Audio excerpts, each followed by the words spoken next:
Welcome to Inside the Headset. I'm Palestine High School football coach Kyle Ralph. I am special teams coordinator Wes Anderson. Coach, good one today. We're going to start the 2018 regional championship game against Lafayette Harrison. Really good football game against a really good football team. Looking forward to this one. A lot to cover here in terms of some of what Harrison does on offense, being a pretty traditional flexbone team, and a really pretty stout defense as well. So I think this is going to be a really good one. Yeah, this was a great game, and the thing about this one that was really cool, it's a team that we hadn't played before. We've had a few of those, obviously, now that we've had to be forced up into 5A with the success factor. We've had a lot of games over the years where we've played a team that we had no prior history with at all in the football program. So this was another one of those where we go on the road to a place that we've never been, in a really neat environment, and get to play a really well-coached team. Just some background, Coach Peebles, Terry Peebles, so his brother Bill is the head coach of Cathedral, which is a game we've already watched on here. But yeah, he took that program over really when I got the job up here. I think Harrison at the time had Indiana State record for the longest losing streak. They hadn't won a game in like 3 years or something like that. Maybe it was more. And man, he not only resurrected that football program, but he's got it now competing at a really high level year in and year out. And this was kind of their breakthrough season that we get them in. They've got some really talented kids, a couple kids that go on to play D2 and NAIA football, and a couple kids that are young that are now pretty decent recruits, I think, as they've gotten older. So really a great game against kind of one of the really up and coming programs at the time. And last year, I think they were in the regional final again last year as well. So yeah, against Dwenger. Yeah, they've really put together a couple really nice seasons in a row, and he's got it rolling up there. So yeah, it's a great game and a unique game. I think why a lot of fans wanted to see it, because it's strange for us because we get really put out of our natural rhythm of things, and then boy, you just don't see those triple option teams like them very much anymore, and it can give you a lot of problems. So yeah, I think that's probably why a lot of people wanted to see this one. One of the things that I want to talk about here a little bit up front is some of the challenges that come with the way that the schedule kind of fell during this year and the variety of things that we saw down the stretch. So let's start in like week 8, and we go play Newcastle. Empty, air raid, going to throw it 60 times. Got the Bumble kid, is a real challenge. Then we go to Delta, single wing, a lot of 22 personnel stuff, real heavy set stuff. They're going to run buck sweep, and they're going to run power, and they're going to run all that stuff. Then we turn around and we go play Zionsville. Again, spread, throw the ball over the yard to their 3 Division I receivers. Then we play Anderson, who's empty, air raid. I think they threw it 50 sometimes against us. And then we got to come right back and get into the flex bone. So kind of that bouncing around from system to system, where you really have to compartmentalize week to week, I think is a little bit of a challenge, as opposed to, if you play Delta and Harrison right back to back. I think they're not exactly the same, but I think some of those similarities kind of help keep you in a rhythm. Can you talk a little bit about that?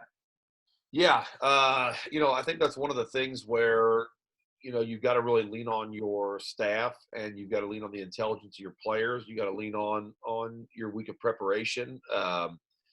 It really was just such an interesting year in that regard. I mean, we really had, like you said, from week to week, we were playing completely different offensive systems and philosophies. And truthfully, the way that things are now, about 70% of the time, you're probably going to see a spread team, and it's become a lot more commonplace. Our conference and then our playoff stretch here was, like you said, really the opposite of that. And it was almost like each week we had to completely rewire the kids almost to do something entirely different. And the thing is, each one of them takes discipline, and each one of them takes a certain type of coaching, and I think we do a great job of that as a staff. But um, it is not easy when you've got to put the pieces of the puzzle together one week to stop Zionsville's heavy inside run, power, RPO, and vertical passing game. And then the next week you turn around and you got to stop a 5 wide, quads unbalanced, air raid, intermediate levels passing game. And then the next week you're going to you're going to go play a team who, if they don't throw the ball the whole season, they're going to be really happy with it. And then the week after this, we've got to turn around and go play Michigan City's heavy power RPO vertical passing threat offense. And then you go play Decatur, who does essentially a little bit of all of those. Yeah. A little bit of so, it was certainly not an easy stretch here. And again, like I said, credit goes to our kids and stuff, but this is really what state championship teams are made of. You like I said, I think on offense, there's pretty much a constant. You've got to be able to run the football to win state championships in Indiana. The weather, and this game is no exception, the weather just is so bad, unpredictably so bad, that I just don't think you can be a heavy pass team and think that it's going to go well for you and go smooth every Friday night. On defense, I think it's the opposite. You have to have some personnel flexibility that allows you to be able to stop what you're going to see.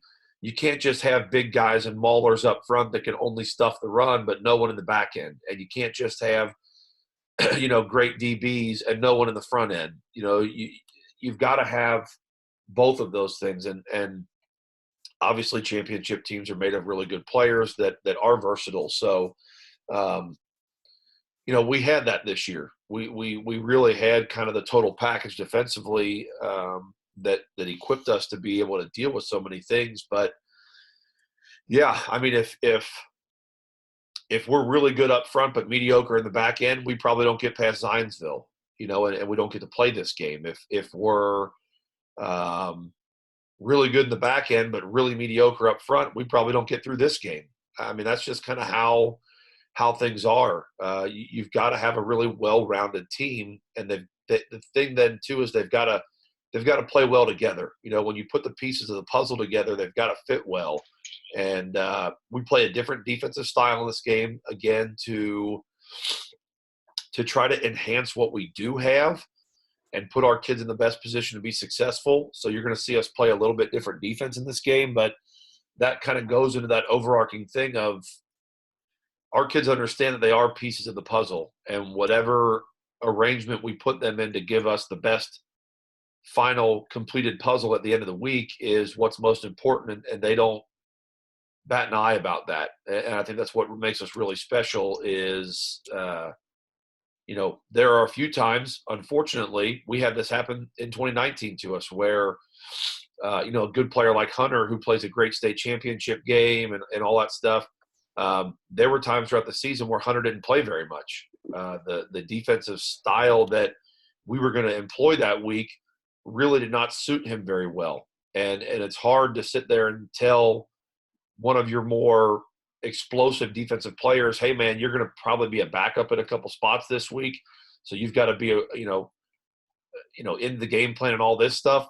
That doesn't go over well with most kids, but our kids understand why we do these things. And like in this game right here, Jacob Hockett kind of makes his return and then makes some mistakes early on and gets replaced by CJ, who actually had been our starter and had gotten put back in the 2 deep for this game just because he didn't quite fit into the plan very well. And then CJ ends up playing a really nice ball game for us here. So, those are the things that non-championship teams don't get. You get kids that Yeah. pout, that whine. I've been a starter. I'm always a starter. Well, it's like, look, man, this isn't the game for you, and we have to do some of those things this particular night. So Mhm. it's difficult. I mean, that's another kind of long answer to it, but there's a lot of stuff that goes into that. You can't just walk out with the same personnel when you're going to go play a 5-wide air raid team that's going to throw the ball 65 times, and then you're going to think that personnel is going to be just as good against Harrison, who is going to throw it twice. Yeah. It's not the case. So we've got to make some changes.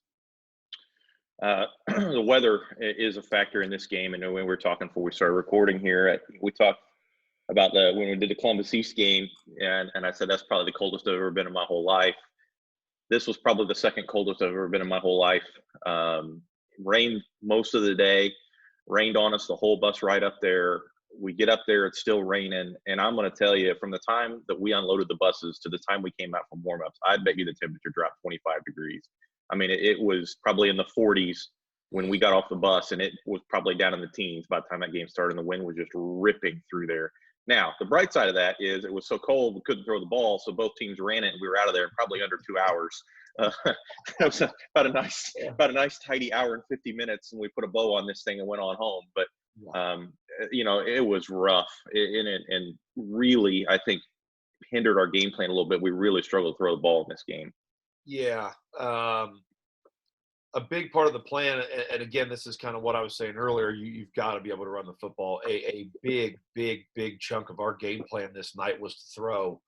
Not that we felt – we really felt like our O-line against their D-line was actually a good matchup for us. We felt pretty comfortable in that, but we felt like their DBs against our wide receivers was going to be a huge mismatch for us. And, again, Mother Nature sometimes just has other plans. It rained all day, like you said. And then I remember on the way up there, we were probably, I don't know, about 20, 25 minutes south of Zionsville. We had a ways to go still.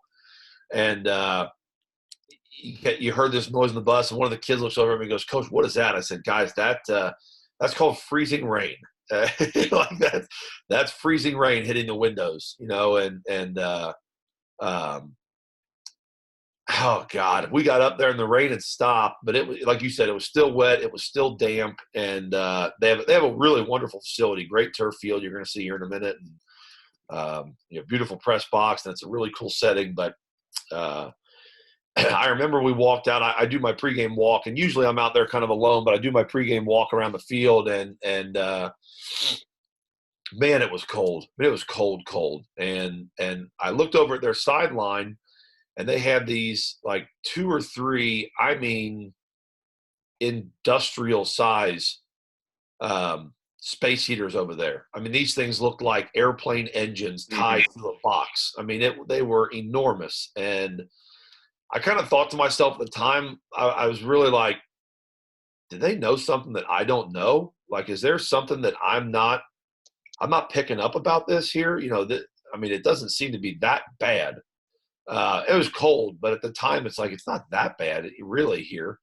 And I talked to Coach Peebles and stuff before the game, and I'm sitting there and we're kind of exchanging pleasantries back and forth and whatnot. And I go in the locker room and change. And I you're right. Cause I walked back out of the locker room, and the front had kind of moved in then, and the wind had started blowing. It was probably going about 35 miles an hour. And I'm going to tell you right now, I turned right back around and went in that locker room and put on 2 more layers I'd brought in my bag. And I put on my heavy snow boots and stuff that are good to like negative 40-degree weather and the whole 9 yards. I mean, I had the wool socks on.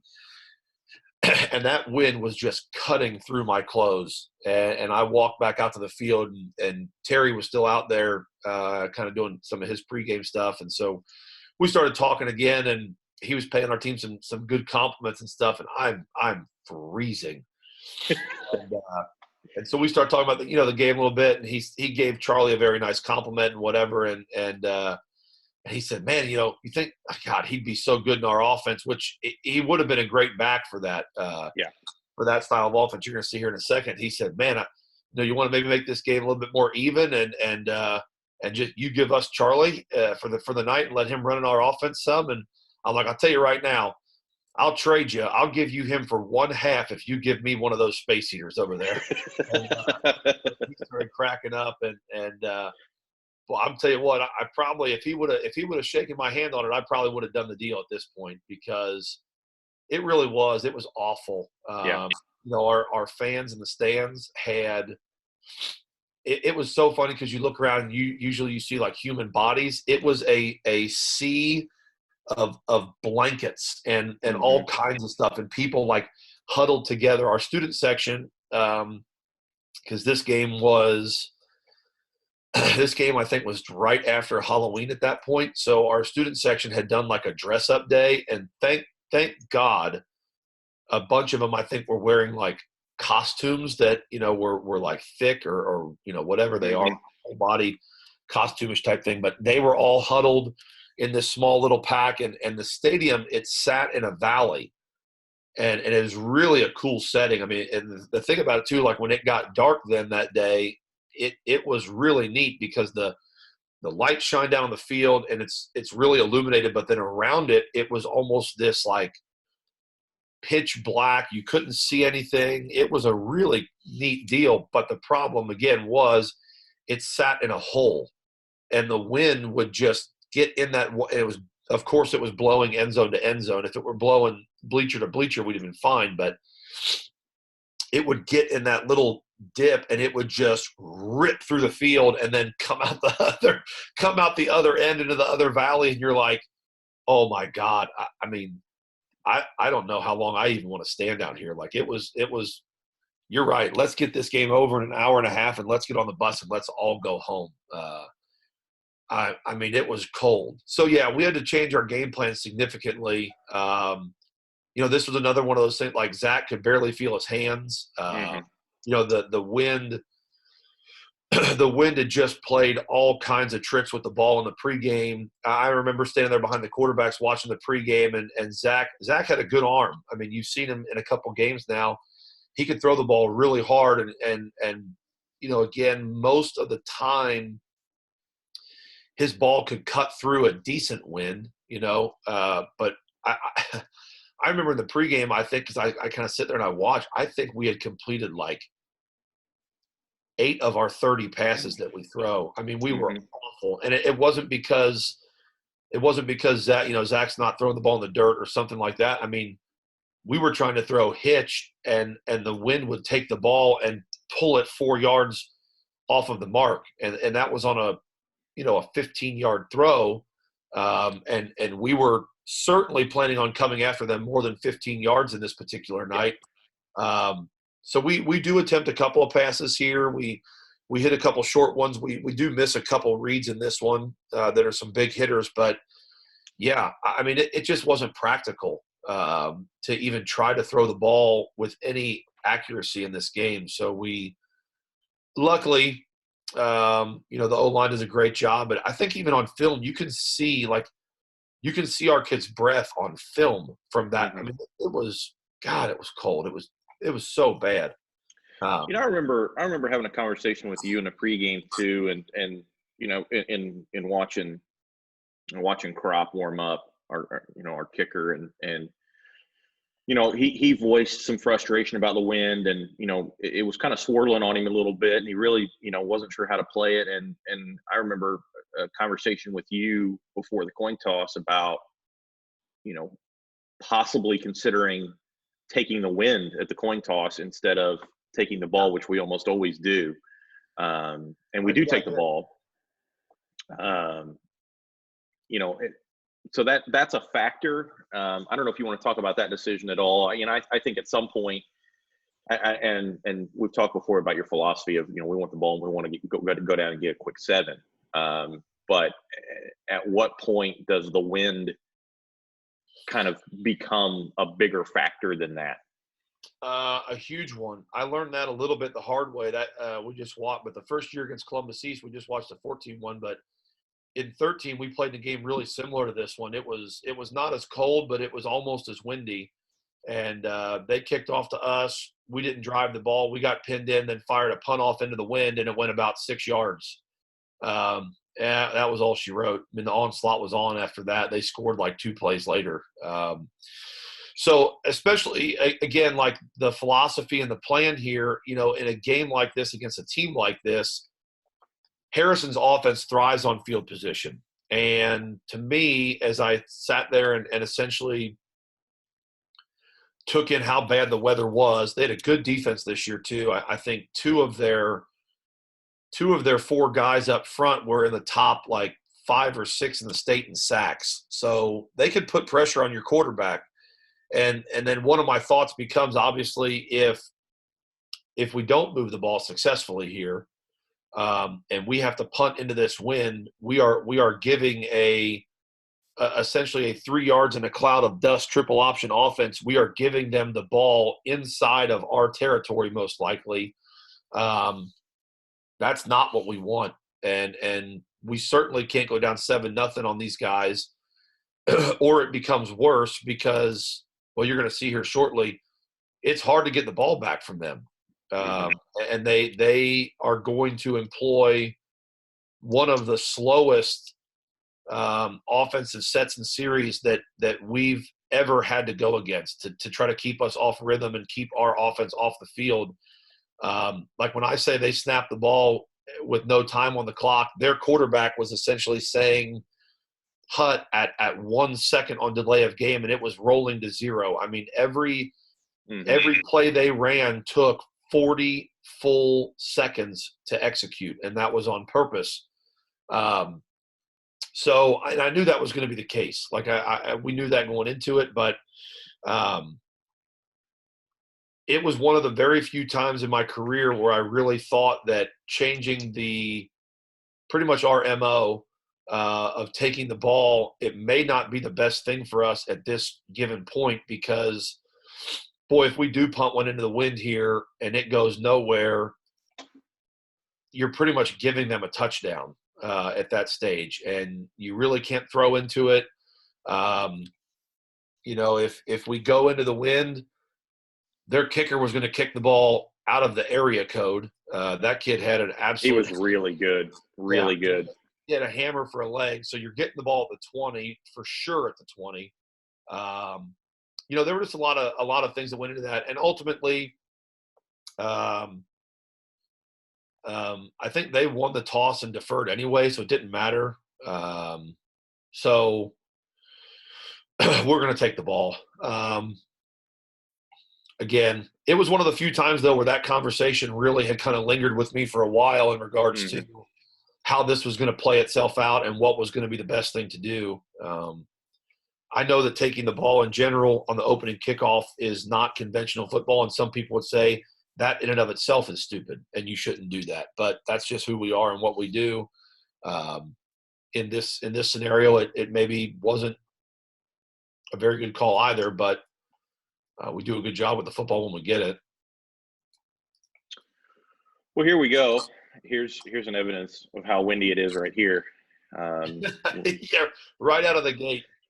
I don't even think, if I remember right, they didn't even try to tee this up. They went straight to this. Yep. Yeah. And this kid's going to bang this thing 3 yards deep into the wind. Yeah. So here we go. So here we go with their defense, and another pretty traditional even front 4-2 structure here, rover to the field. Really like some of these D linemen that they had in this game. They really got after us pretty good. Really good players here. Why don't you talk about their personnel for a little bit here? Yeah, so the kid, I think he's at the bottom of the screen right now. He was a really good player. I think he went on and played at one of the national level D2 schools. I want to say Grand Valley. Really good player. Big kid, long. The two interior guys were – the one guy was about 300 pounds, and then the other kid was a little bit smaller. I want to say like in the 250s or 60s, something like that. And then I think their change-up player was a kid that was a lot smaller and a lot quicker. The other defensive end up top was just a really nice pass rush end. The linebackers were both pretty effective kids. The one kid again is kind of one of your the inside backer. I think he's the one on the left right now. Maybe I can't quite remember. I think he's the one on the left. He was just kind of one of your typical high school football player. That's just a really good high school football player. Undersized, not super big, but again, like the kid from Columbus East, just he was always near the ball. And I want to say he might have been an all-state player down the road. He really puts himself together a pretty nice little career. The DBs were what we wanted to come after, but again, we really can't. They had struggled in the defensive backfield against teams that had been pretty efficient at throwing the ball, and they do play a good schedule. They actually had just played Kokomo, which we had played early in the season, and Kokomo had really improved a lot over the year. So, seeing a much improved Kokomo team that had kind of figured themselves out a little bit was nice because we at least had a reference point there. But, Harrison, they play in a solid conference up there where they definitely get challenged by a lot of those teams, Jeff and Westlaw and all that stuff. So they're going to play some good competition every year. I really felt like, though, our offensive line in this game, it's probably one of our overall better performances. I thought, especially against the level of competition, we had an edge here, but I thought we really came out and dominated this game almost from the get-go. I mean, we really offensively don't hit a point where we get stuck.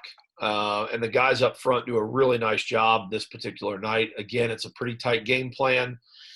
You're going to see some ISO. You're going to see inside and outside zone pretty much exclusively. And honestly, with the passing game not being very effective and the weather taking us out of it, you're pretty much just going to see that over and over and over again. So when you consider that, the offensive line's performance here is even bigger for us because, again, the weather kind of takes us out of that plan again. So, again, it was a really good defense. They'd kept teams to low totals. And like I said earlier, the interesting part about them is they play some heavy run teams, but they really had gotten after quarterbacks exceptionally well and created a lot of negative plays. So in that regard, our inability to throw the ball this game probably was beneficial because we kept ourselves out of negative situations in the event that they could have gotten to Zach here.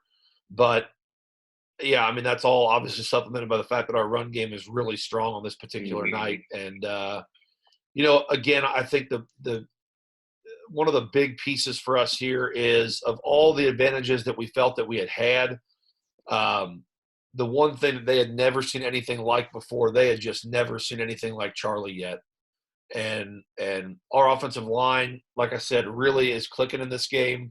And when you've got them going and then Charlie behind them, and Terry kind of made that comment after the game, like there just wasn't any way to prepare for the constant pounding that was coming.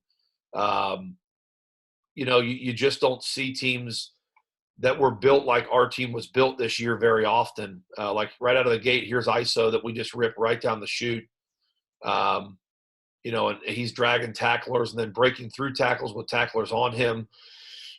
You just don't – they don't especially see teams that are just going to relentlessly come at you like this.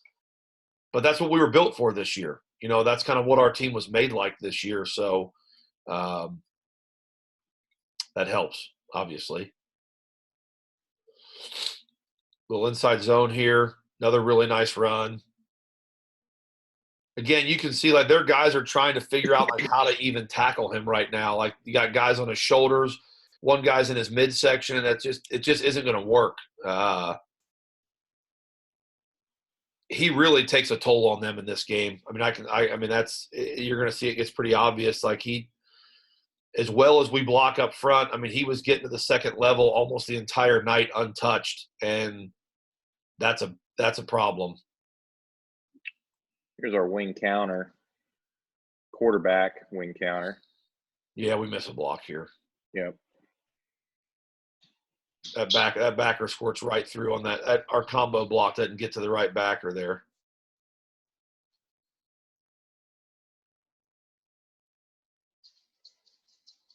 There's our quarterback cue there, inside zone with the quarterback concept.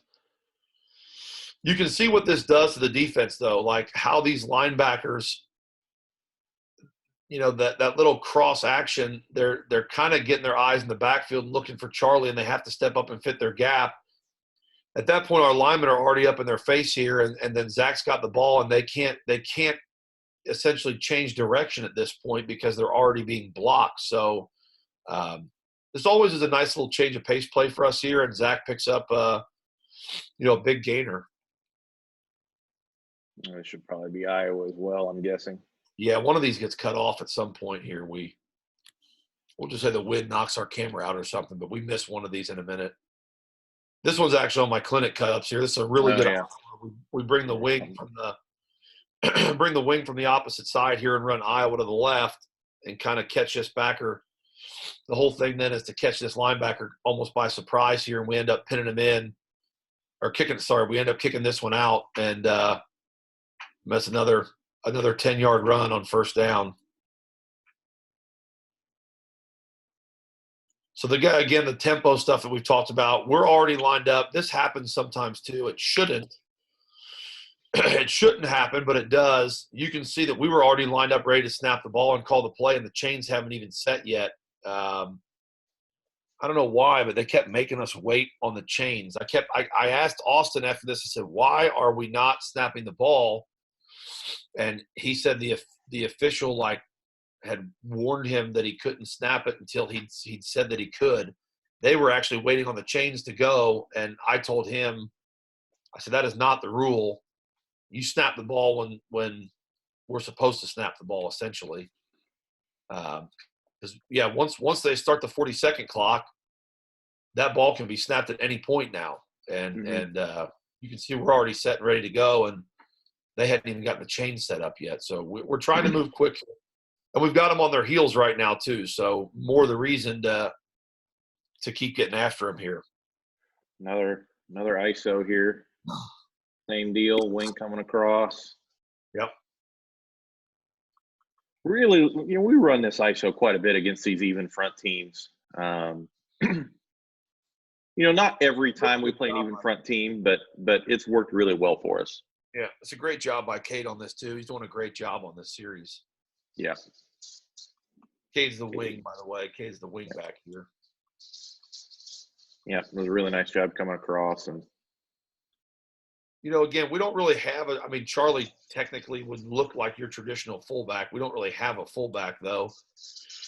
So we do this ISO from some creative ways because we can't just line a fullback up back there because we really don't have one.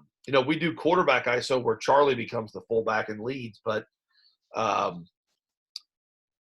by using these wings that are a little bit smaller in a little bit of a deceptive way, it allows us to get quality ISO blocks instead of just taking your traditional, sawed off kid or your big body and making them a real fullback. We can be creative and let our more athletic but strong kids be a lead blocker in a kind of a deceptive way, so it makes them more effective, which is why I kind of like how we've designed that ISO play.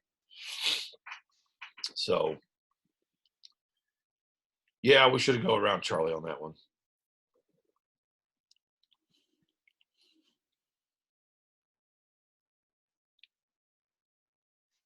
There's just regular old outside zone.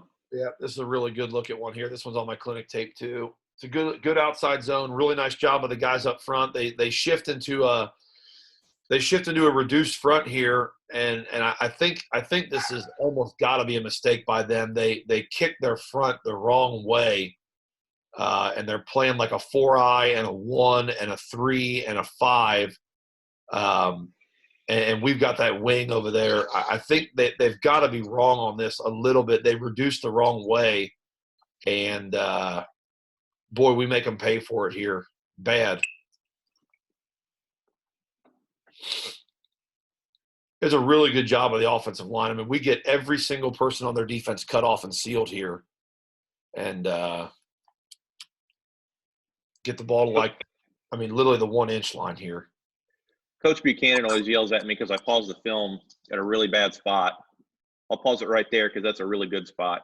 Yeah. This so, one's for you. Yeah, so I know I won't get an angry text later that that I paused it when one of his linemen was getting his butt beat. We are all hooked here. We're hooked so well, like you said, that reduced front is so good that our wing at the point of attack doesn't really have anywhere to go, and he ends up coming out here and kicking this kid out. Yeah.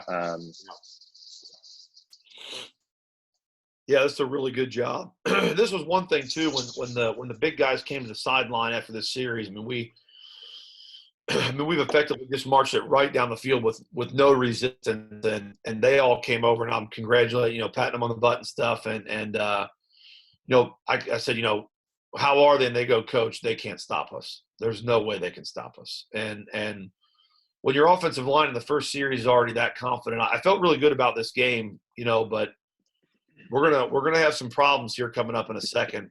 But I was going to say, unfortunately, we just had a nice 10-play drive right there that ends in a touchdown, and that will be the final offensive snap for us in the entire first quarter. And this took about 2 minutes. I was going to say, and for a good chunk of the second quarter as well. Yep. A nice little tight look at our extra point and how we do this with the 2-man shield. I've pulled some cut ups for some coaches over the years, so every once in a while you'll see an end zone shot added in here.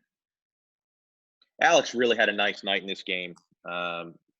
In spite of the conditions, he really kicked the ball pretty well. Yes, he did. Yeah, he definitely did.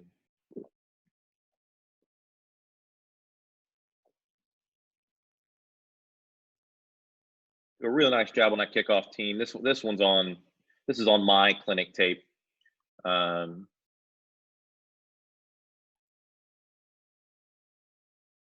I tell you what, it's going to be really nice. One of the things I'm looking forward to in 2020 is having Nick Bastian back. Nick was a warhorse on this team in 2018 and stepped away from football in 2019, and he's going to be a huge asset for us because this dude, I mean, he's just one of those guys, man. He just runs a million miles an hour. Enormous effort kid. He goes right down, busts up. That's the fullback that we're going to talk about here in a minute, who I think has offers from the academies. I think so. He's a good player. He absolutely stonewalls that kid at the 18-yard line and then chases this guy down and makes a tackle. Just an incredible play. I'm so glad he's coming back out for football this year. He's going to be an enormous weapon for us. So, all right, here we go. Let's talk about Flexbone. We haven't done a game. I mean, really, honestly, this is one of the only teams we've seen that runs real, true, double. Some people call it double wing. Or Flexbone. So, a lot to look at here, a lot of motion and stuff. But first, let's talk personnel. And I really do want to start with this kid. We just talked about him.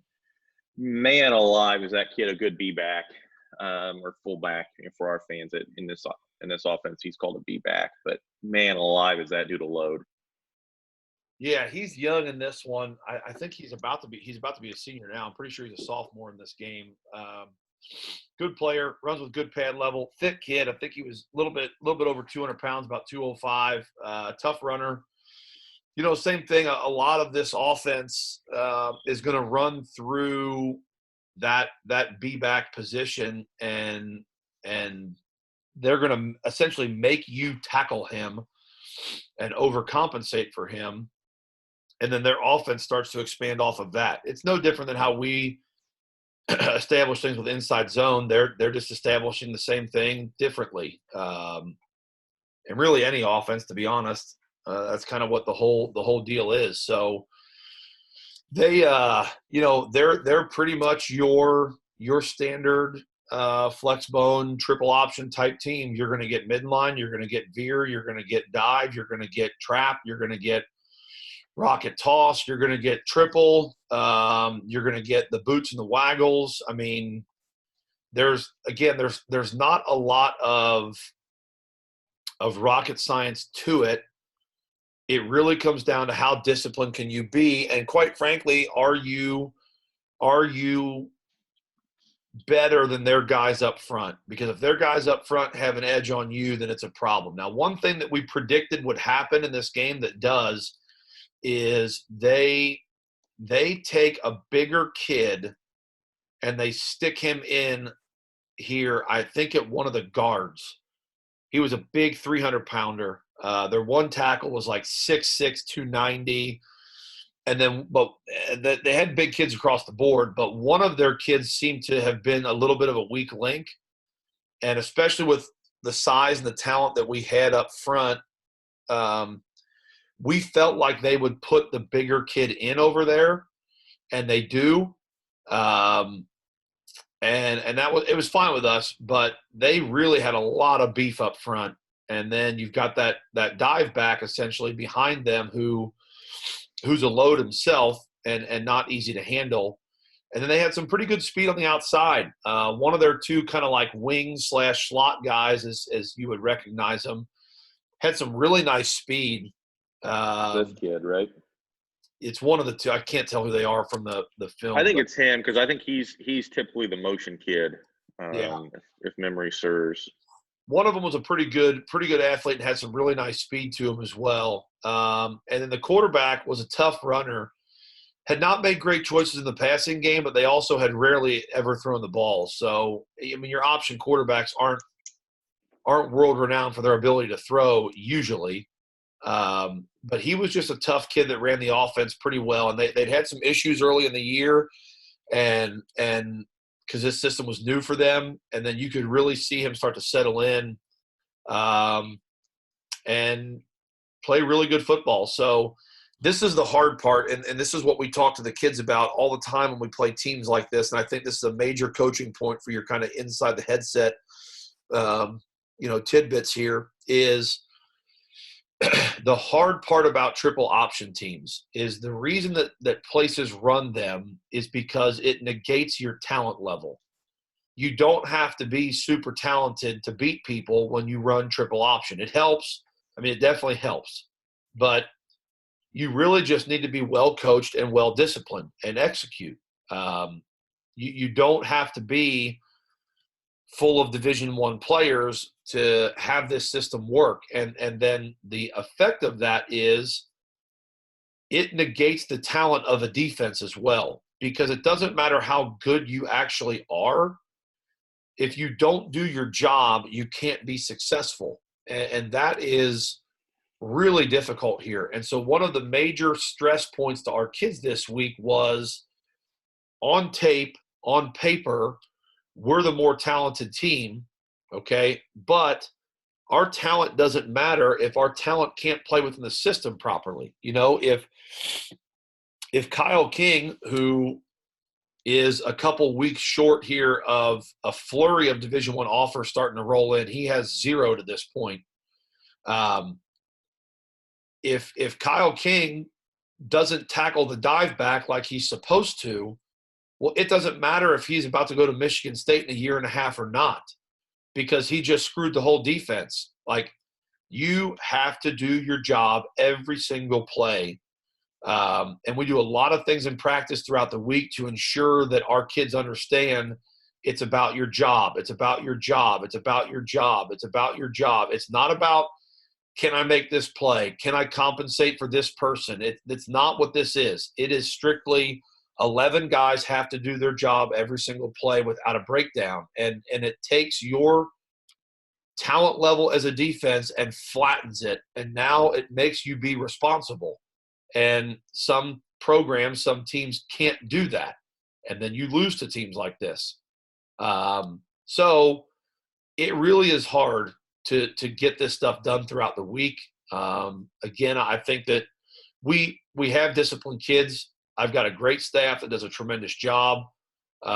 We have kids that pay attention to the details, and we do some things throughout the week practice-wise that help us combat this. And we normally have done a really nice job against these kind of rare offenses, wing T, triple, flex bone, veer, all that stuff. We've normally done pretty well against them because our kids play, pretty sound, disciplined football. But they definitely are going to get you from time to time, and they're going to get us here on this first drive a few times as we try to settle in. Because, again, the hard part about this, too, as a side note, is you cannot replicate what they do. That's why teams like Army, Navy, Air Force, they beat major college teams every single year because they do it so well. How are you supposed to get your scout team to run this stuff as well as they run it? It's really hard. It is really difficult to really get this in perspective. So it takes some settling in here early on. We don't do a very good job. A little bit of bust here on play one, and they kind of blocked this wrong. Kind of a short motion here, and it almost looks like an ISO type deal. They're going to send him in motion to they almost get to like wing T here, a wing T type look, and then they're going to come back and try to ISO this, but they bust it, don't block it right, and they leave the Big Ten commit completely unblocked, which, as a coordinator is not typically what you're looking for. No. As much as I said yesterday, you want to block the leading tackler in Indiana. I think if Coach Peebles had his way, the one player that would have been blocking would be the future Big Ten recruit. Yeah, that would be it. That would be the one.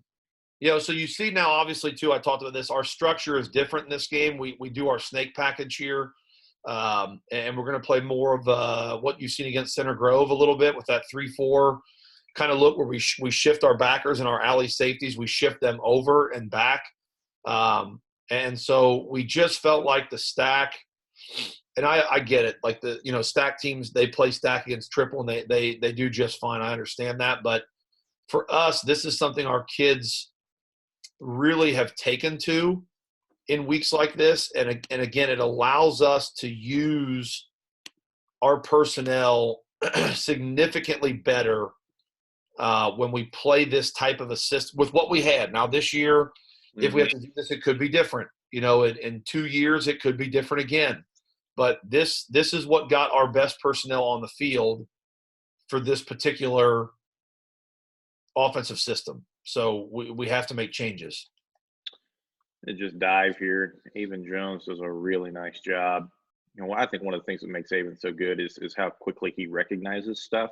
Yeah, he's a good processor.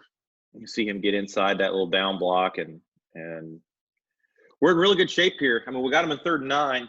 That's what you're looking for. Yeah, this is exactly what we wanted. And so now here comes the frustrating part. All week we had practiced. I mean, actually spent practice time on teaching our outside linebackers how to rush, because the quarterback, normally, again, we play – you said this a little bit. We play against a lot of spread teams. And a spread quarterback's drop, he's already at 4.5 to 5 and usually drops to about 7, maybe 8 or 9. Usually not 9, but some of them do. And so we had practiced all week on very narrow, flat rush lanes that you cannot rush deep. You've got to run right to the backside hip pocket of this kid, and essentially it's going to be a free sack. Like they're not going to block you. They're not going to block our outside linebackers here. And we get a free run at the quarterback for a sack on 3rd and 9, which is where they don't want to be. And we make a huge mistake. I mean, a critical error. Not only do we take the wrong rush angle, we also then miss the play and give up a scramble. You can see how short his drop is because we lose all of our underneath coverage here. The pressure is supposed to be the front 3 guys keeping their eyes in front, and then the edge rushers aren't going to get blocked. And we give up a 1st down, and this is so many critical errors wrapped into one. But the bigger problem now that you don't know at the time, but we know sitting here, is that 3rd and 9 conversion leads to a 19-play, like 14.5-minute drive that gets them 7 points and ties the score up. And we don't get the ball back until the second quarter is essentially halfway over. Yeah. Or 2/3 of the way over. So it was ridiculous. I mean, so yeah, I mean, and that by the way is demoralizing. Our offense came out hot like that. I mean, absolutely on fire. And we're not going to touch the ball for 14 minutes of game clock. I mean, it was painful. because then they're going to go right back to this 1 yard, 2 yard, 2 yard, 3 yard. And you got to force them off the field. There's Avon again.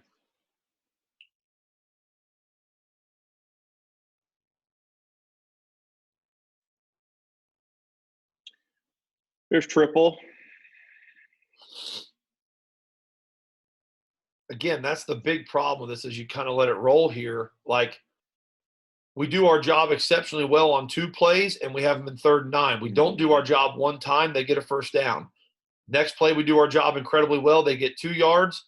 Next play, we do our job incredibly well, they get -1. I mean, the problem is you can't break down in this. You have to be so unbelievably consistent against this offense. And again, that's why people do it. It's not about how good our team was. It's about, can you make the opposition do their job enough times to be successful? And if they can't, well, then you win.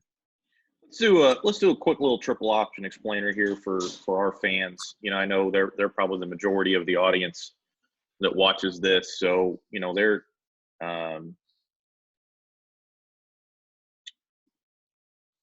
what this quarterback's doing here. Go ahead, and I'll just kind of draw while you talk. So on triple option, you essentially get – it's called triple option because you got 3 choices here. The first one, you're going to see this running back essentially run a dive course. He's going to go downhill at a specified target, and it can vary. Let's just say right now he's going for the A gap. He's going to aim between the center and the guard here, okay? The quarterback is going to read the unblocked player that is outside of that gap. That's the first part of the triple option. If that person sits still and doesn't close down to tackle the dive back, the fullback, then he will give the ball to the fullback and he'll just essentially run straight ahead. I mean, that's exactly what happens right here with Cade. That's literally what this is, okay? So that's the first part of the triple option. If that defender they are not blocking and reading, if he were to close down and go to tackle the dive back, which is what our D-line should be doing, and they are, if it's an inside version. But if that guy were to crash down and tackle the dive back, the quarterback now pulls the ball, and he begins to execute the other 2 phases of triple option. And you can see this guy that's behind that's arcing around, that is a pitch man. So he's the third part of the triple. The second part of the triple is the quarterback has the ability here on a second read now. So the first read is over. He will now read a second player. If the second player attacks him, then he will pitch the ball to that motion man on the option, on the third part of the option, okay? If that second read defender were to go and take the pitch man and attack the third player, the quarterback now keeps the ball and he runs with it. So you've got 3 players with 2 read keys. You've got all their other guys blocking essentially everybody else. Again, it is really difficult. You've got to be able to get off blocks. You've got to have each person there for their particular assignment. So on our defense, multiple people are going to be assigned to the dive back. Our general principle when we play teams like this is you have to stop the dive. Make them pull the ball and make them make decisions in space and pitch it. If the dive beats you, you're done. If you can't stop the dive, you may as well just get back on the bus and go home. So we want to stop the dive. So essentially our interior 5 are going to be responsible for the dive, and then 1 guy is responsible for the quarterback, 1 guy is responsible for the pitch player, which puts you one-on-one, which is it's an uneasy feeling, and then 1 guy is responsible for essentially reading all 3 of those things and working to find the football from depth. So it's pretty complex, but it's also really simple. And again, it makes you do your job every single play. If if the guy who's supposed to be on the quarterback isn't on the quarterback and the quarterback disengages from that dive back and your player is not there and has not done his job, and that quarterback disengages and takes off, you don't have a player on the field who is now responsible for that kid. And that's where the big yards come from. You know, while these teams are perfectly fine with 3 yards, they make their living on you making mistakes, and all of a sudden they go 3, 4, 2, 3, 28. And it's like, oh my God. Okay, here we go again. 1, 5, 4, 3, 3, 2, 29. And it's like, gee, many Christmas. I mean, that's where they get you. They almost lull you to sleep. It's so repetitive that you've got to fight off the boredom and monotony and stay focused. So, yeah, it's a great system. I mean, some people think, oh, it's 2020, man. It's time for, wake up and RPOs and spread and all that's all the rage. Look, I've seen some triple option teams, back in Ohio. You think of like Coleraine and teams like Hilliard-Davidson and stuff like that. There's some great teams out of Florida that run single wing and triple. I mean, teams that do this stuff and do it well, it's as good a football as you're going to find. It's just a different way to be successful. And there's a beauty to it. And as a coach, you got to love that and respect that. So, and it's a pain in the butt. It's a pain in the butt. Here's a first look at rocket toss here, and honestly, this play really gives us some problems here in the first half. Yeah, we do well on this one, but Yep. they change it on us here in a second. And we'll talk about that when we get to it here.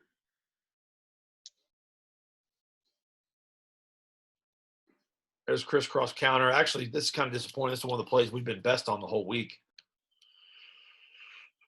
Just a little wing counter. Yeah, kind of get caught taking the cheese there a little bit. You kind of see us, all of us kind of go this way a little bit. Yeah. I mean, again, the amount of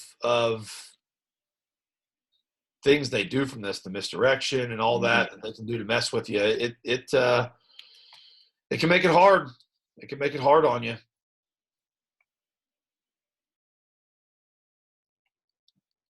Dive again.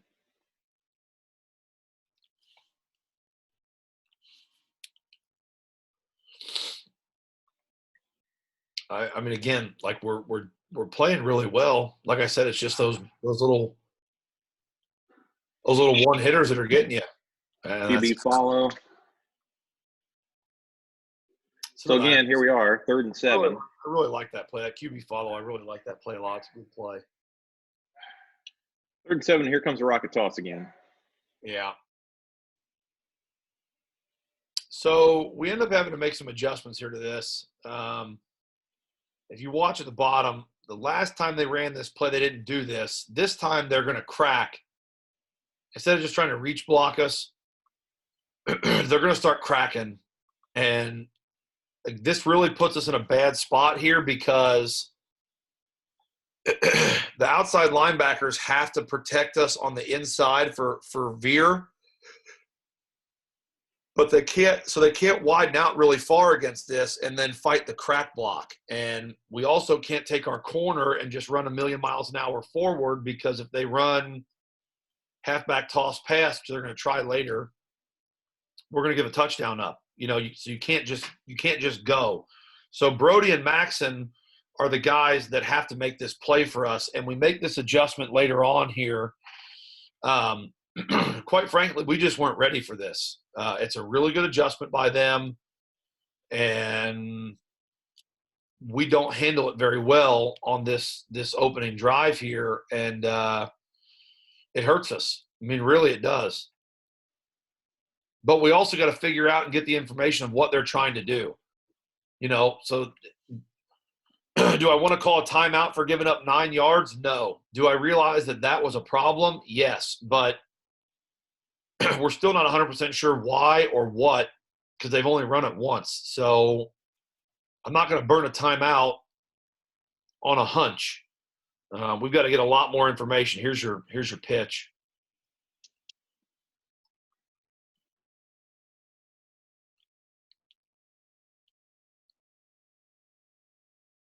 So you can see Kyle already was in the backfield for 54. So this quarterback makes like a really abbreviated fake here. There's no way he's going to give that ball because that Kyle's already tackling this kid. So he pulls it, and we make this pitch go really deep and really wide, and then we're not there for it.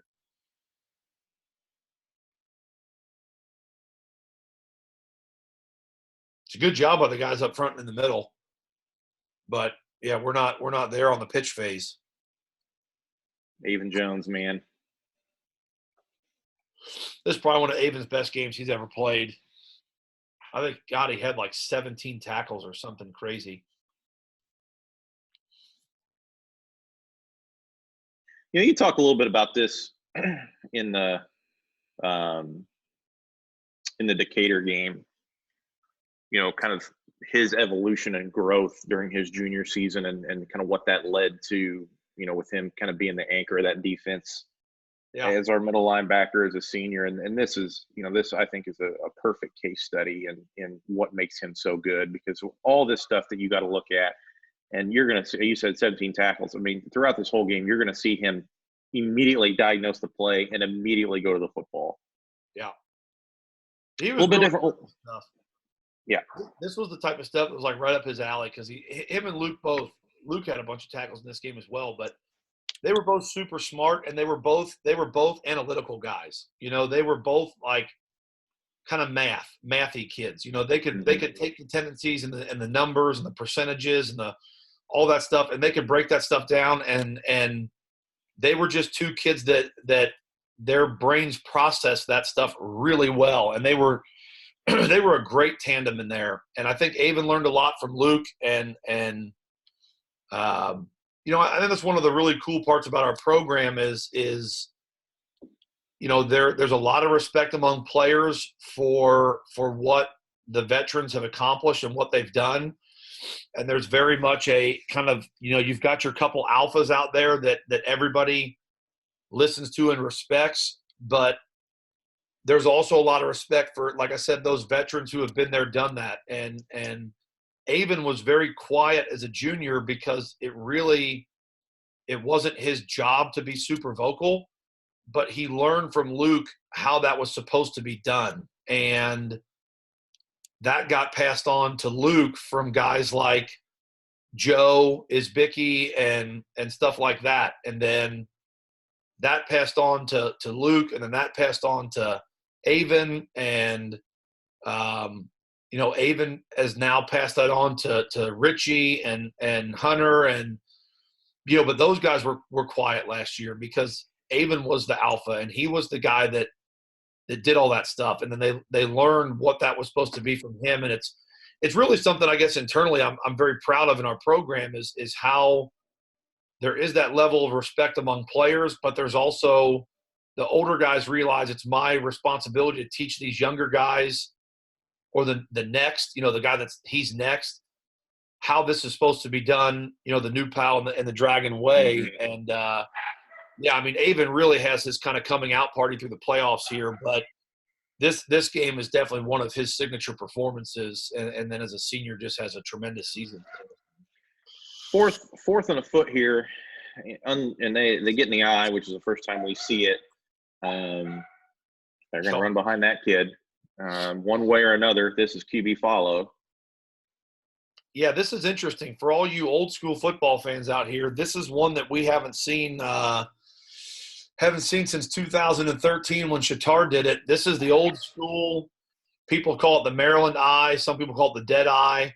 But this is old school Maryland eye. And what they do then is you can see there's a wing to the right. They would line up in essentially Maryland eye, which is three running backs stacked behind each other. And then one of them would shift and motion left or right. Sometimes he would just go forward or whatever. Oh, there it is. Oh, okay. So it is on here. Yep. So one of them will shift and motion, and you don't know obviously which one it's going to be. normally it wasn't the big kid. The big kid would usually stay there, but this is a really unique formation, like I said, that you just don't see anymore. So to truthfully, part of the combat of this is when the kids see it on film is to make them not think it's silly. Like getting your kids to say, guys, this is problematic. It's not a joke. Like, 3 guys stacked in the backfield looks absurd, but fellas, this isn't a joke. This is going to give us some serious problems if we don't pay attention. So usually what you do with this set is honestly, it's just a gigantic battering ram, and you completely overload the particular gap that you're trying to run to. And you really use it as like a medieval battering ram. You just slam as many bodies as you can into one small space, and they can either withstand that or they can't. So, again, you don't see this very often, but, they did it a lot, and it is something we prepared a tremendous amount for. Because, again, if you can't handle this, if your assignments aren't clean, they're just going to beat you to death with it. They're not going to come out of it. So you got to be ready for all of it. They run quarterback follow here and get it. You're realistically stopping them on fourth and a foot. It's not going to happen. And here's another interesting variant where they don't motion, and they stay in it, and they're going to run. They're basically going to run triple. They're going to run basically load. Yeah. Yeah, load triple, yeah. Load triple here where, it's the same thing as regular triple, but now – go ahead, Coach. Yeah, no, you're fine. Yeah, go ahead. Same thing as regular triple, but now we've added a lead blocker as well. They bring an extra hat to the party to the play side. And that's one of the things that they like to do is start, moving guys around and showing you extra blockers and, making sure that you're gap sound and, having to – bring extra guys over as they, run that triple stuff. So, like I said, we ran 10 plays in the first quarter. This drive is now 10 minutes old, and they're still only on the 29-yard line. Yeah. Yep, end of the first quarter, ladies and gentlemen. At this point, it's like, can we get them off the field? And also, you know what? This isn't too bad. We get in the locker room pretty quick here and get warm again. You were not thinking this isn't too bad during this drive. I can confirm that. No, I wasn't at all. No, you're correct on that one. Here's just a jet sweep. Now I'm thinking that as I sit here, in my office, a year and a half after this or whatever. Man, it was cold. Good Lord. Yeah, but you're right, though. Golly, I bet you that first quarter maybe took 25 minutes of actual real time. We didn't throw an incomplete pass, and we ran the ball the entire time with pretty good tempo. And I think we've been out of bounds. Both teams have been out of bounds maybe once or twice. In all seriousness, I think this game was over before 9 o'clock. I agree. I remember getting out of the locker room, and I thought, oh man, we got an hour and a half bus ride to go home. And it was like 9:03. Yeah, I think I pulled my phone out of my pocket kind of when we were in the handshake line and we moved that stuff, and it was like 8:50. Yeah, and that's with your 15-minute halftime and the whole deal. It was crazy. There's a dive. That's 4th down again. 4th and 2. Yep. Now we give up, I think, 3 or 4 4th down conversions on this drive alone. And then they convert 2 3rd and longs, which they literally had not done. We can't get them off the field. Crisscross again.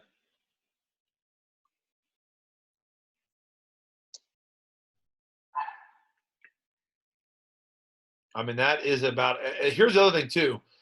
That is as wide of a rocket toss as they had thrown ever.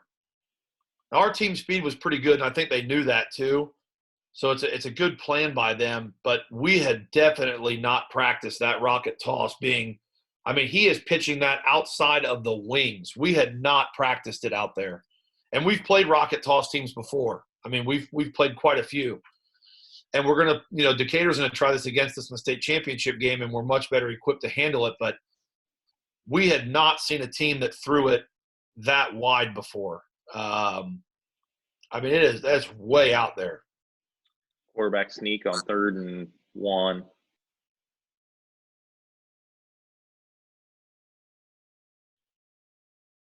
I actually think we get them here on another 3rd or 4th and goal. I think it's 4th and goal. Yeah, I think we get them on another one here, and we don't stop them Oh, again. nope. I lied. Is there a penalty on that or something? Nope. 2nd and goal. Maybe it's later. Rocket. I think I remember them being down there in this end once. Yeah, probably because I'd like to forget this drive ever happened. In all seriousness, that's probably one of the most painful drives of my life as a coach. Yeah. And that's the thing. It's just it's frustrating, and it's frustrating for your kids too. And we're not playing bad football at all. I mean, we just couldn't get them off the field. They were. And it's a credit to them. They're a good team. They're in the regional championship. So, yeah, you just sit there on the sideline like, is this ever going to end? Like, are we going to get a stop or no? But it's easier said than done. I know that you think, well, how hard is it? You know, you got your jobs, tackle your job. It is a lot. It's a lot easier to sit there and stop triple option on paper than it is to actually go out there and physically do it. So it was a really painful drive to sit there and essentially just watch happen. I mean, no other way to put it than that, honestly. A little different variant here on our normal kick return. Usually we're a 4-2-2-2-1. And we go to a 4-3-2-1, 4-3-2-2-1. And the reason for that is, you know, this kid was either going to kick it short or kick it through the goalpost. You know, we didn't get a ton on tape of kicks between the 10 and the 0, basically. You know, he would kick it short, he'd kick it in this hole. You know, he'd try to mess with you and try to get one short in here and try to hurry up and fall on it. So I've talked about this a little bit, but here's probably the best example of it. This is our kick returner. And one of my big philosophies about kick return is I knew that's the most likely place they were going to kick it. So I'm going to put my kick returner there. I'm not going to stick him back there just because that's where he goes, just because that's his spot. Didn't Charlie on the other side too? Didn't he run on the mirrored side or something? That's Brody. Yeah, there's Charlie's behind him. Yeah, right in the middle. Yeah, deep middle hole. Yep. Yeah. Yep. I knew he was back there somewhere. Yep. So, you know, this is a little thing that I'm sure our fans never notice. But we put our kick returner right there because we think that's where they're going to kick it, and they do. They actually kick it to our returner. This is Luke Ely. You know, we talked about this a little bit in the Zionsville game. But, you know, we still get the ball in our kick returner's hands. Not a great return, obviously. But you know, those are kind of some of the little chess match pieces that go into some of this stuff. So here we go, drive 2. Here's outside zone again. I mean, there's no reason to change a single thing from what we just did on offense. So we're gonna come back out and do exactly what we've been doing. Yeah, like you said, here's outside zone. We get a really nice stretch.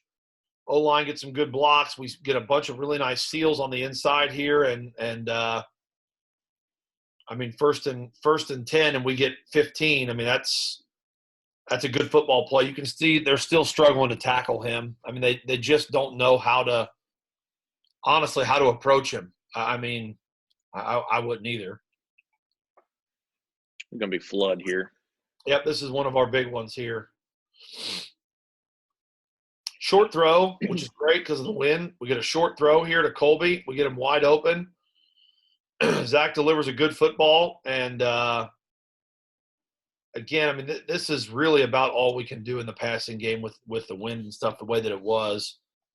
But this is just a short little chip shot here. And Zach puts it right on the numbers. Colby catches it and turns up the field. We got a good block out of Cade as he comes back and peels. And then Colby just trucks this kid on the sideline and gets us even more yards. Again, this, I think, was one thing that we felt was our advantage. I talked about the event, but our physicality, I felt like, was just something they had not seen that season. And again, we're about to be a state championship program in a couple weeks. so you should be pretty physical and pretty good. But I just felt like they were not prepared for our overall level of physicality, and Yeah. and I can't say enough how important that is, that when your kids feel the strength and physicality advantage that you have, it just Oh, gives I them forgot about more. this. Yeah, I did not. Trust me, I knew this was coming. I completely forgot. Yeah, yeah. Well, this is the point in the game where I honestly thought we're not touching the ball again. Yep. So, so Zach muffs this snap, and I mean we're down inside the 10. Quick. A score here would be good, and Zach literally drops the ball. Boy, and it's And right there too. he was not an excuses kid, but he came over, and they'd been standing there for essentially 14, 15 minutes, and that's a game clock, so even longer. And he just like, I mean, I can't feel my hands. Like I just dropped the ball. It's my fault. I mean, I just flat out dropped the ball. I literally can't feel my hands. I took my eye off it and I dropped it. So not good. And now I honestly was thinking at 7-7, they've got, even though we just drove the ball right down their throat again, essentially, the momentum that they have is tremendous. And now I'm honestly thinking, are we going to even see the ball again this half? And if that is the reality of the situation and we don't, are we going to really go into halftime down? We shouldn't. Yeah. Again, we are a better team, but our talent doesn't matter if you cannot do your job and execute. So thankfully this drive, we've made a couple adjustments. Like if you notice there, Maxon was not on the field. I talked to him about what we need to do to help with that rocket toss. It's actually about to come up here in a second. I think this might be it because we get a big stop on it. Yeah, 3rd and 12 here. But we talked to Maxon about helping with this, and he does a tremendous job here on this play, and Canfield does a really good job too. But we get that rocket toss stopped and shut down a little bit for right now, at least, after we make an adjustment there. So this is big. There's Maxon filling it. That's him that's at the point of attack right there that does a great job and then ends up making the tackle too. So that's good. It's kind of a Band-Aid for right now, but that Band-Aid helped and worked. I just kind of told him, like, look, you essentially have to be the fast fill. Like, you can't wait for someone else to get there. You and Brody have to be the fast fillers on that because we don't have any more bodies over there. So we got the Band-Aid put on that and then force the 3-and-out and a punt, which I can't even tell you how critical this is. We don't look at the clock. Yeah. I mean, we don't have much time. We've run 13 plays. Yeah. Sorry, go ahead. You can finish your. No, that's what I'm gonna say. They still run over 2 minutes off the clock in 3 plays and a fourth here. I mean, they're gonna let their punt go all the way to essentially 1. Mm-hmm.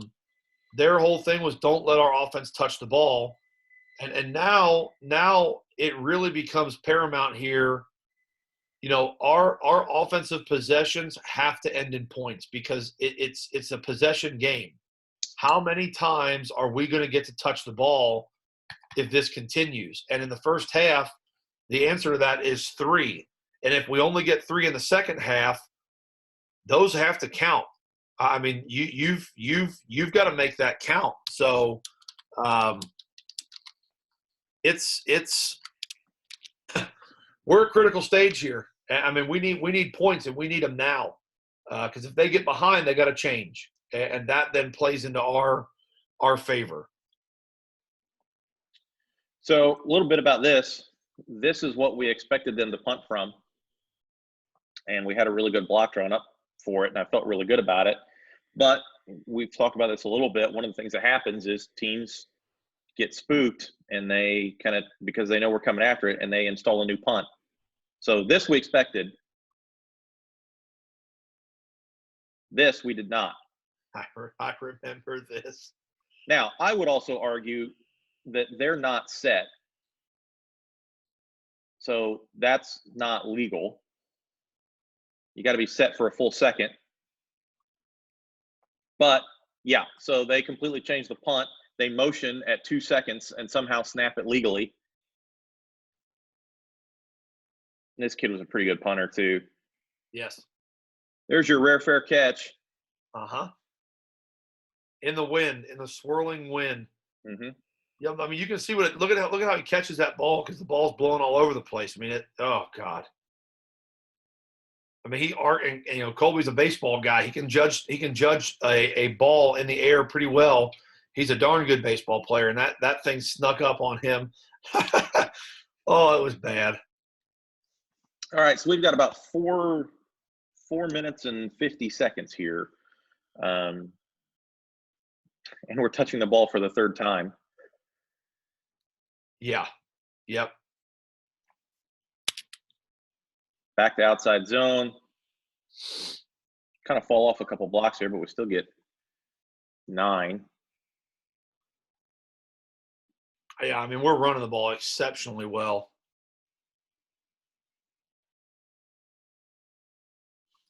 Especially considering what they had given up that year. You know, I mean, no one had done this to them.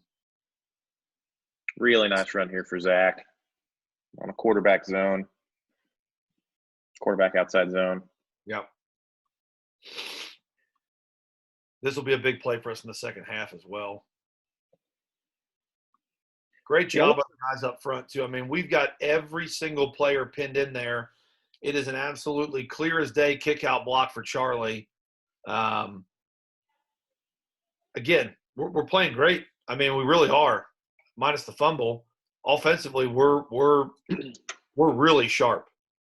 Little formational thing here. We stack our receivers on this, and you're going to get. You've talked a little bit yesterday about showing players a stimulus and getting a response, and they aren't going to quote unquote come cover us here when we stack our receivers. Yeah. But what we are going to get is him to come drive this hard, and he's really the last guy left. Yeah. So because it's a little thing, but because we take Colby from here and we move him 5 yards away, we get a completely different response from this playside safety, and he completely vacates exactly where we're trying to run. Yeah. The whole thing about this, too, is like you said, we're trying to see what your response is going to be to this wide stack here and how much you're willing to move or how much you're going to over or under compensate for that. And they overcompensate for it. Like you said, they overcompensate for it a lot, actually, and it hurts them.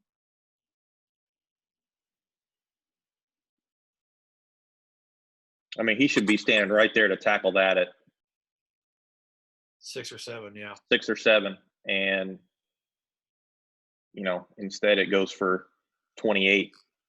Zach was good with his legs too. Now, I mean, he really does a great job in this game. But you've seen the championship game where he ran the ball well, and you saw Michigan State where he ended up kind of getting it together and running the ball pretty well late in the game there. But man, he was a huge weapon in that regard. So we marched. Yeah, I mean, we marched this thing right back down in essentially a minute of clock. It is funny because this whole game is 2 very contrasting philosophies. I mean, our up-tempo spread, no huddle, kind of nonstop aggressive pressure, and then a little bit of our, odd front built for the spread defense against their, slower trotting, time-consuming, pound it triple option attack, and then their defense that was really heavily front loaded for the offenses they play against up there and stuff. It was just such an interesting game. I mean, really and again, both good teams. It doesn't matter. It's doesn't matter what you are or who you are. It's about how you do it. So it's 2 good teams that execute their systems really well, but it was just so funny to see these kind of 2 worlds collide here where the 2 philosophies are just so drastically different. really good look at our whole operation here. Austin White, our short snapper, and Riker, our holder. One of the things that always makes me nervous, that always made me nervous about Riker, when it was cold or the weather was bad, he always really liked these snaps in on his body, and it just makes me nervous because it just adds about a tenth. You know, it slows you down just a little bit for him to have to catch this thing in his chest. But it's where he liked it, and I remember the conversation I had with. I don't get involved in that stuff very often, but I remember this year we had a couple because we played in such bad weather this year. Holy cow! And Austin White, he's new to snapping in this year, but then as a junior this 2019 season, so the one after the one you're watching here, he'd really improved and gotten a lot better. He's really a good little snapper. Good big snapper.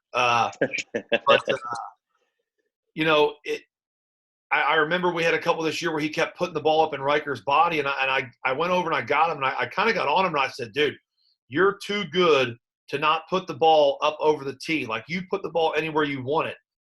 Why are you snapping the ball up in his chest? Like, you're killing our time right now. And he looks at me and just goes, Coach, that's where he said he wants the ball. I said, there's no way that a holder wants the ball up in their neck like that. I said that.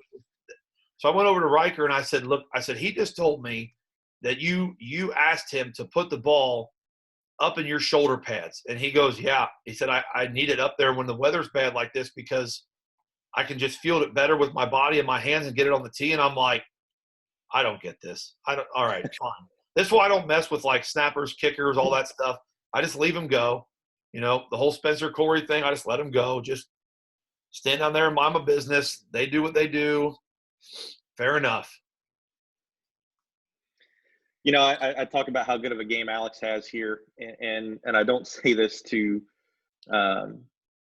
demean him, but Alex, you know, by the end of every year, you saw a little bit of distance come off his leg, and really didn't kick as many touchbacks in the playoffs. Just because, and one of the challenges for us is we kick off a lot. This year we kicked off like 116 times.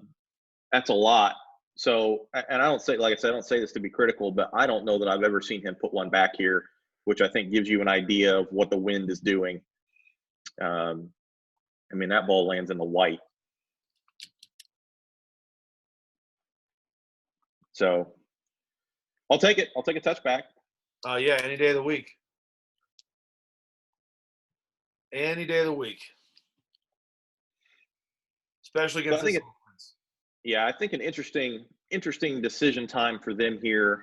You know, obviously they're going to bleed the clock regardless, but you know, I almost feel like they're not going to take any chances here, and you know, try to keep things simple and keep things inside, and you know, hope to get to the locker room. Another rocket. Yeah, I mean, it's this. They're not going to. There's not going to be a huge gamble from them here. You talk about how wide this rocket is. Look how hard he has to pitch this ball to get this ball out there. You know, the thing about it too is, honestly, it's almost like a pass with the way the wind was. This is risky. I mean, it's not like a very controlled play in this environment, I guess is the way to put it. You know, it's great. It's working for them, you know, and they're doing really well on it. But, yeah, it's hard. I mean, I've seen some teams that get it out there, but we had not played one yet that was essentially throwing it almost like a bubble. I mean, it was outside the wings and stuff. I mean, it was it was rough.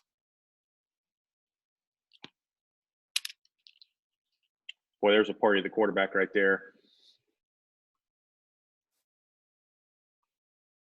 I think this is Horsley gets right through there. It's like a triple sack here. Yeah. Mm-hmm. Horsley or Cade. That's Tyler in there. Cade, Kyle gets there late.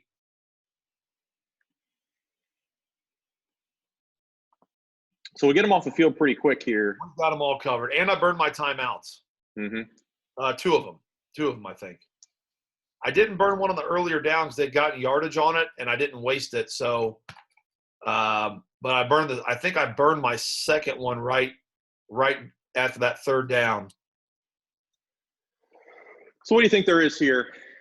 2 something maybe? We're We're like in the mid to low ones, I think. okay. I think it's pretty tight because the plays I didn't call timeouts on, they took all 40 seconds away. So we're down, I think maybe it's the high ones, something like that. Here's where we start getting into this stuff with the spots, if I remember right.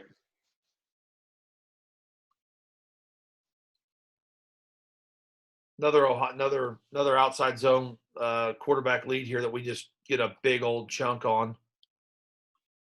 And the good part about getting these big chunks is, in high school, the clock stops on a first down, which is huge. And they won't start it up until the officials say to start it. So all the officials you get a little bit of time. This is the bubble that gets blown backwards. We have a really good play here if we hit this in stride, but the ball gets pulled backward.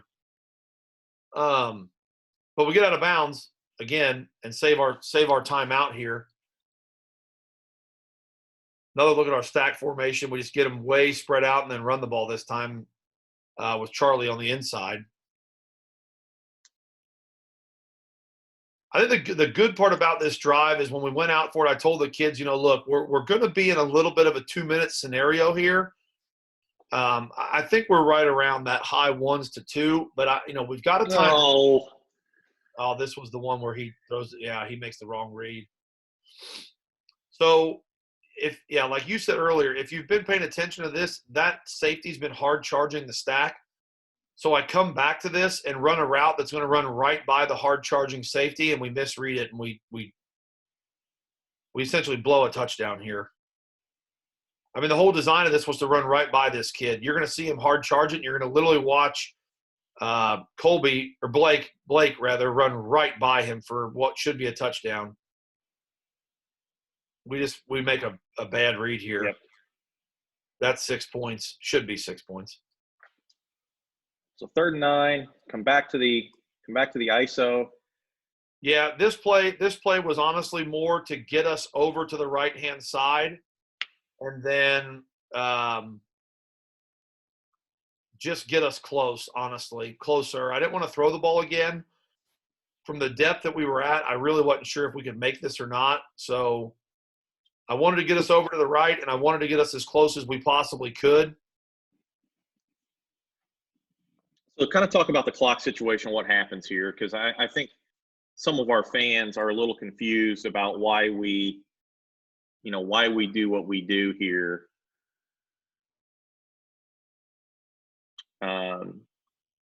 Some uncertainty about the measurement, if they were going to measure, if it was a first down. So, you want to talk about something I'd almost forgotten about that I wish I would have forgotten about entirely. So from the booth, so one of the things that I always ask is, when we're close, I'll ask the guys in the box up top, hey, is it a first down or not? Because if it is, in my head, I've got a play call that I want for 1st and 10, and I've got a play call that I would want for 3rd and 1 or whatever it is, whatever the scenario is going to be, 4th and 1, whatever. Okay. I had thought with my eyes that this was a first down, and I get what they said. They said it wasn't, or they measured it, or what they came out and they said it was a first down, and then they measured it or something like that, and then came back and said it wasn't, or no, they didn't measure it. Was it they didn't measure it, and then yeah, that's right. They didn't measure it, and they come back and they said no, not a first down. I asked, well, can you measure that? There's 2 reasons why. 1, I thought we got it. 2, I didn't have the field goal team out there because I thought we got it. And I didn't want to have to burn a timeout, honestly, if I didn't have to. Because if it was a first down, I need that timeout. I have to have it, really. So I didn't want to blow it. and burn that. And then they didn't measure it. So I asked them to measure it because if they do, the clock stops. I save my timeout. We get our first down, and we're good to go. Instead, they refuse to measure it because they say it's short. They literally wouldn't do it. They would not go measure it. So the clock is rolling, and we're sitting here without a field goal team ready to go kick a field goal. I've got a timeout in my pocket. I'm literally begging for a measurement here, and then realize that they're not going to do it. It was you can see like then they come out and they give us the first down, and we've got the field goal unit out there now. Yep. And so we can't go back. Yeah. So they ended up measuring it right because I finally got them to do it after I almost got ejected from the game. I think I was not happy. Yeah. I really, this was not one of the. You know what? I don't think you had a timeout because. Or maybe I burned it. I don't think you do. Did I burn it to get the measurement or something? I can't remember. Well, the clock's running right here. Now, well, whatever it is, this whole scenario was screwed up. So we kicked the ball. We kicked the thing on 1st and 10 with 14 seconds. Yeah, we kicked the ball on 1st and 10. It was bad. It was definitely one of the moments I'd rather not remember. Like I said, that's one of the few things I actually don't remember very well. Maybe because it was just such a nightmare, honestly. I have no clue what went on. I mean, It was not good. I'll give Alex some credit here because, this is pressure situation. Yeah, the whole scenario was a mess. Yeah, pressure situation, clock's running down into the half, and, is he coming out? Is he not coming out? Are we kicking? Are we not kicking? We're standing there arguing. He doesn't know what's going to happen, and then all of a sudden we send him out there with the clock running in what we call a Mayday situation. That's kind of our – Yeah, you're 100% right. That is exactly – we had to call Mayday. Yep. Because we didn't think we were going to get the first down, and then we do, and we're not on the field ready to go, and all of a sudden the clock is eaten up because we can't get an answer from these guys. Yep. And you're right. You're 100% right. We had to call Mayday and literally sprint these dudes on the field to kick a field goal on 1st and 10. Yep. Yes. Now it's all coming back to me now. You put a mental block up on this. I did, yeah. When you said the Mayday, I remember now the Mayday call, it brought it all rushing back. Yeah. Oh my God. This is a great kick by Alex, and you're exactly right. I do remember now. Yeah, we're sitting there and they're kind of like all near me and you, and they're like, what? And I don't even have an answer for them because I can't get an answer from anybody. And then we have to literally call Mayday on 1st and 10. That's not one that we practice. We practice Mayday, but we don't practice Mayday on 1st and 10. Yep. So Maydays are into the half, clock running down, field goal, and it's the last thing we do on Wednesday during our PAT period, and Thursday during our PAT period is we do a Mayday field goal where we make them go, bring our offense out. They run a play on air to go down to whatever yard line we pick, and then those dudes have to sprint out. Crop's got to set his tee down. Probably doesn't get to take his steps. He's just got to find a point close to his alignment point, and we got to go kick. And, one of the things that we do when we start those 2-minute drives and, we come out and you're in the huddle with our offense before they come out, I'm never in that huddle in the 2-minute drive because I'm grabbing those 3 or 4 guys that are PAT only. Right. And, we're Mayday ready. And I've got a couple of our freshmen and JV coaches running down the sideline screaming Mayday ready so that we're ready for this. And it's exactly what you said. They're all standing there. Austin White standing there. Crop standing there with his tee. Matt Brown is standing there, and they're just waiting, and the clock's running and running and running and running. And we finally I had forgotten that we had to do that Mayday. Oh my God, this was so bad. Yep. Yeah. But here's the thing, and it's a good thing that we practice this stuff, and these points are critical because now this makes it a 2-possession game, and it's not there yet, but if we can stop them and get the ball back here at the start of the next half and make it a 3-possession game, that's going to really start to choke the life out of them, because they're going to have to start doing things they don't want to do.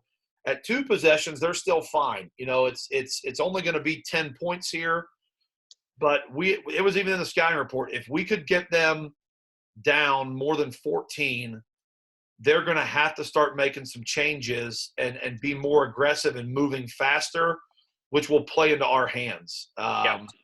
Now, what's wild is they really don't.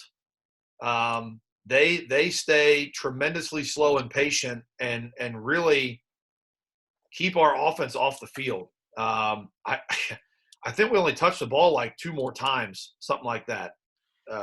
Pretty wild. I think we win this game with 6 possessions, 6 or 7. Yeah. I mean, they stuck to their guns the whole time, which is not what we thought would happen. But, that pretty much takes us to the half. I think we squibbed this one down here. And we do not. This is the unintentional onside kick. Oh, God, yeah, that's right. So I just wanted to forget this whole entire experience. Oh, God. I completely forgot this was coming. Yeah. I get asked about this probably more than anything in the world, because after the field goal, it's probably 8 seconds. And, so we're in the huddle here on kickoff, and we knew we wanted to squib it because the only way, obviously with their offense, they're not going to throw a Hail Mary for 80 yards and score on us. So, the only way we felt like we were in trouble was if they returned one on us. So we were going to squib this one. And we've talked a little bit throughout this, and that we, over the course of the years, we really weren't happy with a lot of Alex's squib kicks and where he was putting them and what he was doing. So I gave him very direct instructions on this kick. And I said, this ball's on the ground. I said, you kick it right down the middle of the field, and I want you to kick it as hard as you can on the ground. I said, I don't want this ball to die at the 30-yard line. I said, get this ball down there on the ground, and you kick this thing as physically hard as your leg will allow you to. And he does. And he kicks it right in this dude's face mask and falls on it. Yeah. He hits that dude right in the chin with this kick. Oh, God. Right there. About that. You want to talk about a kid that was ear to ear. He was absolutely dying laughing when he came to the sidelines after this. Yeah. Oh, man. Thank God this game wasn't like a college football game that was on like Fox Sports or ESPN, and I had to do a halftime interview and explain what in the world just happened. Coach, you pull up and kick a field goal on 1st and 10, and then you onside kick after that with no time left. What are you thinking out there? My mercy. So here's me, and here's you, and I remember this. The look that we exchange right here. You can see me turn my head, and you turn and look at me. God. Just like, what are we doing? And I remember this game was on. It was on. It's on IHSAA. Yeah, IHSAA or ISN or something like that. And one of my really good college friends, John Herrick, who works at WIBC, was actually on the call of this game. And I remember him being like, "What are they doing? Like, what is the strategy here? What kind of clown show is this?" Well, that's your good old unintentional onside kick. What's funny about the what's funny about this too is Crop. He does this later, or at some point he did this as well, where he was supposed to do the same thing. What game? And he hit the guy in the groin, and the kid just went down, and we recovered the ball. That was a conference game. I can't remember which one. I think it was Newcastle. Yeah, I can't remember. Late in the year. I can't remember the game either, but he was. It was Anderson. It was the game before this. Yes. And we recovered it, and that was one. That's one where we're up some ridiculous number. Yeah. Oh God, it looked so bad. Yeah, and we quote unquote onside kick it. You know what I mean? And we're trying to squib it. He kicked an onside kick and it hit that kid in the front line right in the groin, and the kid just dropped, and we recovered it. and we were up like 49-0, and people are like, "Are you kidding me?" And I'm like, "Okay, that is not at all what was supposed to happen. Like we are not trying to onside kick that ball." Oh my mercy. So anyway, yeah, quite an eventful end of the half there. And again, some of that stuff's only funny because I guess we win, and it's kind of like, all right, well, you know, a W's a W, but yeah, that was a hectic closing to that half of football right there. All in all, though, I mean, really, we've played clean. We haven't played bad. Couple things that we got to tweak. Again, you're playing a good football team that's playing well. Also, really happy with our offensive line play and just their overall physical dominance right now. And again, as long as we've got that going, we're going to be fine. And really, the second half is, boy, the offensive line. I mean, they put on a clinic in the second half here. Honestly, we just flat out get after these guys. I think Charlie ends up with somewhere in the low mid 200s rushing, maybe. Zach's got a whole bunch himself. Yeah, I mean, it's a really good performance by our kids. Yeah, Overall. so 17-7 is the halftime score, and let's talk about a couple of those adjustments that you made on the board when we go in the locker room. Let's talk about that tomorrow. Yep. Because the rocket toss is the big one, the thing that I think really kills us there. So we'll talk about that at the start tomorrow, and we'll stop right here. And I think both of us need an opportunity to just get our blood pressure back down a little bit right now. Yeah, man alive. I had really forgotten about some of that stuff. That chain of events there was, that was stressful. Really stressful. Yeah. Yeah. The first and 10 field goal was, I remember being, I almost didn't even care to watch it go through the pipes. I was so mad about the whole scenario. I'm glad Alex made it, but I was heated. I really was. I was. That could have been 7. That three could have been a 7 if we would have gotten the appropriate timing and measurement and communication. Like that took points off the board. And in the moment, I was really mad about that because I knew how valuable. I had just said that a second ago, but I knew how valuable the points were. Thrilled that Crop goes in there and just right through the pipe. Yep. But I was really unhappy with that chain of events. And then obviously, I'm not mad at Alex about the squib kick that ended up being an onside. That was just kind of one of those. You're right. Kind of look at each other like, what is happening right now? Well, I guess I just didn't want to see the opponent's offense come back out there. No, actually, I wanted them to have it at like the 22-yard line is what I wanted. Yeah. That was the goal. I didn't want them to return it to the +0 and it be 17-14. Yeah. Crop thought it was funny, so it's all good. In hindsight, I think it's hilarious. It is. The great part about it is people that know him that watch this. It's that moment is pretty much typical for Crop. That's like a perfect Crop moment right there. Yep. Yeah. Here's what I need you to do. He's going to try to get that done. The opposite of that's going to happen. It's somehow going to benefit him and be hilarious to everybody involved, except for the coaches who are literally dying on the sideline as that ball bounces around at the 50, knowing that they might recover it and have time to score. But to everybody else, boy, it's just a good old laugh fest. Yeah. Yep. What a profession that we choose to get ourselves involved in.